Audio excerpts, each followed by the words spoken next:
नमस्कार, आप देख रहे हैं लीगली स्पीकिंग का सोशल मीडिया पेज। मैं हूं आशीष सिन्हा। सुप्रीम कोर्ट से इस वक्त की एक बड़ी खबर सामने आ रही है। दरअसल कार्य स्तर पर यौन उत्पीड़न के जो मामले होते हैं उनके बारे में आपने कई बार सुना होगा।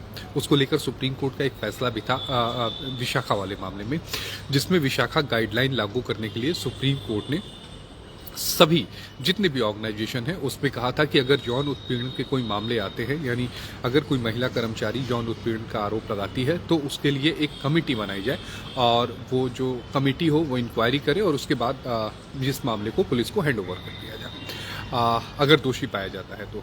वहीं आज सुप्रीम कोर्ट ने इस मामले में एक फैसला सुनाते हुए ये कहा कि यौन उत्पीड़न के मामले में अगर किसी भी आरोपी पर मामूली जुर्माना लगा दिया जाता है या केवल डांट टपट के छोड़ दिया जाता है तो ऐसे में जो विक्टिम होती है, जो पीड़िता होती है, उसे बहुत ज़्यादा तकलीफ होती है। तकलीफ लाजमी भी है क्योंकि यौन उत्पीड़न जैसा गंभीर मामला है और उसमें केवल किसी को डांट देने भर से ही मामला ख़त्म नहीं हो जाता है। लेकिन इसका एक दूसरा पहलू भी है, वो पहलू है झूठे आरोप लगाने का। दरअसल कार्य स्तर पर कई बार ऐसा होता है कि आपकी बात हो सकता है किसी को नागवार गुजरे तो हो सकता है कि वो यौन उत्पीड़न का आरोप लगा दे। मामला तो कोर्ट में जाएगा, लंबा चलेगा। लेकिन ऐसे मामलों से बचने के लिए भी सुप्रीम कोर्ट ने कहा है कि इन सब मामलों में अगर कहीं झूठा आरोप लगाया जाता है तो जांच एजेंसी को, अदालतों को इस बात का भी ध्यान देना चाहिए कि दोनों पक्षों के साथ बराबर न्याय हो। लेकिन हकीकत यह है कि विशाखा गाइडलाइन के को लागू किए जाने के इतने साल बाद भी उसका ठीक तरीके से इम्प्लीमेंटेशन यानी वो लागू नहीं हो रहा है।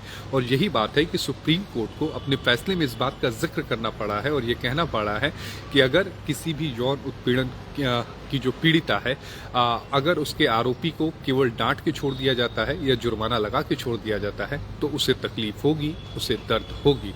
अब देखना यह है कि सुप्रीम कोर्ट के इस फैसले के बाद राज्य सरकार, केंद्र सरकार और जो संस्थाएं हैं उनका क्या कुछ रहता है, किस तरह से सुप्रीम कोर्ट के फैसले को, विशाखा गाइडलाइन को वो लागू करते हैं। बहरहाल अगर आपको वीडियो पसंद आया तो चैनल को लाइक करें, सब्सक्राइब करें। धन्यवाद।